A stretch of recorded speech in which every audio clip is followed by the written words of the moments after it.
go. So this book is called The Butterfly House. And I'm going to read the text and then I will show the pictures afterwards so that you can hear the words and imagine it. And the best pictures, in my opinion, happen in our imagination and in our head. And then you could see if you actually imagined what was in the picture. This book that I'm reading from is called Open Court Reading. It was actually a book that was gifted to us by a friend who had it for school. And it has some of the most beautiful, insightful stories in here. And the one I'm reading today is called The Butterfly House by Eve Bunting. All right, so here we go. When I was just a little girl, I saw a small black creature, like a tiny worm, and saved it from a greedy jay who wanted it for lunch. I carried it inside, safe on its wide green leaf. My grandpa said it was a larva and soon would be a butterfly. Here's the picture. See it?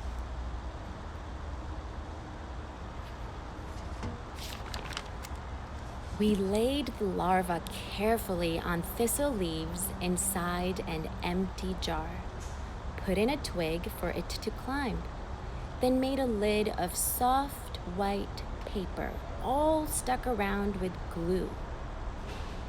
My grandpa knew exactly what to do. I raised a butterfly myself, he said, when I was just your age. How strange to think my grandpa once was young like me. We would have been best friends if I'd been there back then, I said. My grandpa smiled. It worked out anyhow. We're best friends now. And here's the picture of the grandpa.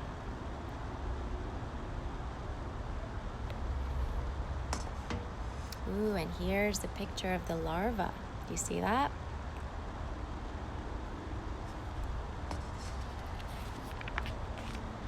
Up in his room, we found a box. I cut a window in its side, then covered it with screen. Soon I could look inside and see my larva looking back at me. What would she see? A human face? So big and scary, strange and starey. What would she think? Here's the picture. You see how she made a screen? And then she's looking at that larva and she's wondering what she looks like to the larva. What she looks like to the larva, because she's so much bigger than the larva, isn't she? I want it pretty till she goes, I said.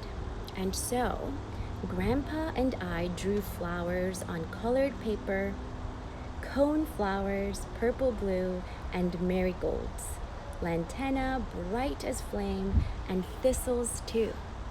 So they're decorating the home for the larva. We wedged a garden twig inside the box for her to walk on, so her wings could dry once she becomes what is she gonna become? A butterfly. And here they are, Grandpa and granddaughter, working hard on this home for the larva. Isn't that quite a kind gesture to do?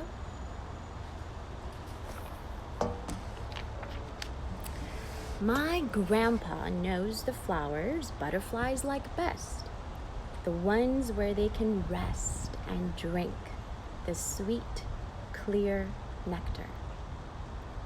We glued the painted flowers inside the box so it was bright with color.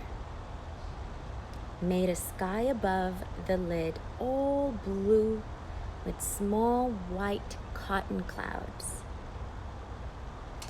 You know what this makes me want to show you? It's the clouds right now. You see that? You see how the clouds do actually look like cotton clouds? So since she's making a home for the larva inside a box, what is she trying to do by creating the little cotton clouds?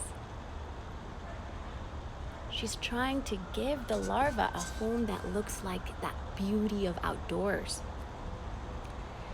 And green with tops of trees that seemed to sway in soundless air. Here's how she's making it. See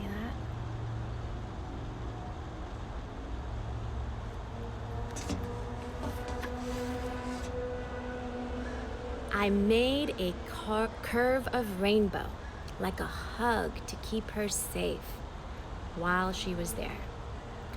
We set the jar inside and closed the painted lid. Through the screened window, I could see the garden house, a place of flowers and space and waiting stillness. Each day, I put out leaves for food and watched my larva change.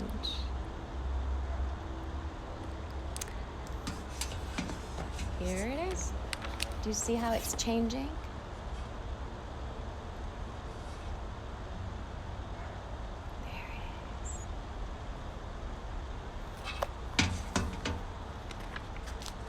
My grandpa knew when it was time to gently pull away the paper top she hung from. So she's hanging from a paper top, and then the grandpa knew when to pull that paper away. I taped it to the wall inside her house and let her be. She would hang free inside the chrysalis that kept her hidden from the world. Would you like to see that? What the chrysalis looks like as she hangs from the top? Do you see that? Isn't that quite magical? I think so. Inside that magic place, she grew, transformed herself, came out, drooped limp and slack with crumpled wings. She was a butterfly, all spotted orange, black, and brown, as if someone had shaken paints and let the drops fall down. Look what she became. Orange, black, and brown butterfly. Our painted lady, Grandpa said. It's time. He meant that it was time for her to leave. I swallowed tears. From the beginning, I had known today would come, and now it was here. My grandpa took my hand. Cry if you like, he said. We understand. I think she's feeling sad because she has to say goodbye to her friend who she watched grow, and she took care of it for so long, but now it was time to let the butterfly go into the world, and she's feeling sad. And Grandpa told her it's okay to cry. He understands.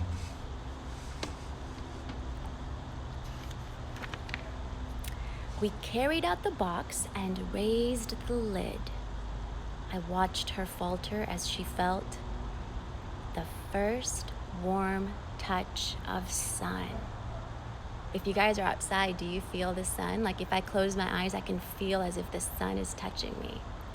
And this beautiful larva that changed into a butterfly has not seen the sun in a very, very long time. So now that the lid just opened, she feels it for the first time. How magical must that feel?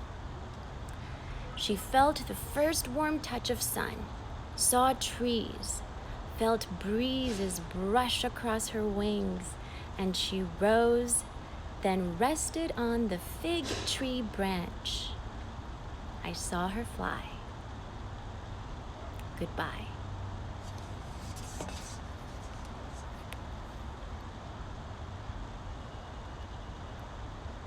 There she is, waving goodbye to this butterfly that she took care of. So many years have passed. I am as old as Grandpa was that spring when I was young. I live in the house that once was his. The garden glows with cone flowers, purple, blue, and marigolds, lantana bright as flame, and thistles too. Now every spring, the painted ladies come. Who are the painted ladies? I wonder, who do you guys think the painted ladies are? Any guesses? Let's find out. Now every spring, the painted ladies come. They float and drift like blossoms. When I walk, they flutter by to kiss me with a painted wing. Sometimes they cling as though I am a flower myself. So, this is the young girl that saved that little larva from the greedy jay. And now she's all grown up, as old as her grandpa used to be, and she lives in the same house as him. Yes, Sophia Butterfly, that's right. Those are the painted ladies. And she is noticing that the painted ladies or the butterflies come to visit her. And she feels like they kiss her. And they cling to her almost like she's a flower. I wonder why they do that. Let's find out. My neighbors cannot understand. Our flowers are the same as yours, they say each time they visit me. We even planted thistles to invite the butterflies, but they don't come. They fill your air like autumn leaves, although it isn't fall. It's such a mystery. I smile. It's not a mystery at all. Why do you think it's not a mystery at all? I think you guys know. I think my painted ladies talk among themselves of how their great-great-grandma, too far back to say, was saved from being eaten by a jay. This young girl made a house for her. They whisper as they fly. A painted garden in a box, so she would see beauty as she hung in that half sleep that we have all known. Look at these magical pictures. So this is a picture of her neighbor saying, I wonder why all the butterflies always come to you. And then these are the butterflies telling their story and whispering how this young girl saved their great-great-grandmother from a greedy jay once.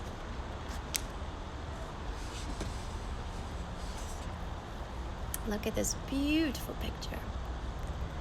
This is the girl, but older now. We visit her each spring to give her back the love she gave to us so long ago. It is not a mystery to me. I think I know.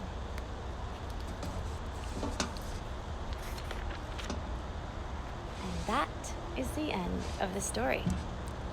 How did you guys like that? I hope you enjoyed it, and I will be posting this on our Instagram and our Facebook at hatchbrighter, and we will be back next Thursday to do another story on kindness and compassion. Thank you so much for joining us today. This was very magical and meaningful for me. Yay, Tasneem, I'm so glad you enjoyed it. Thank you for the feedback.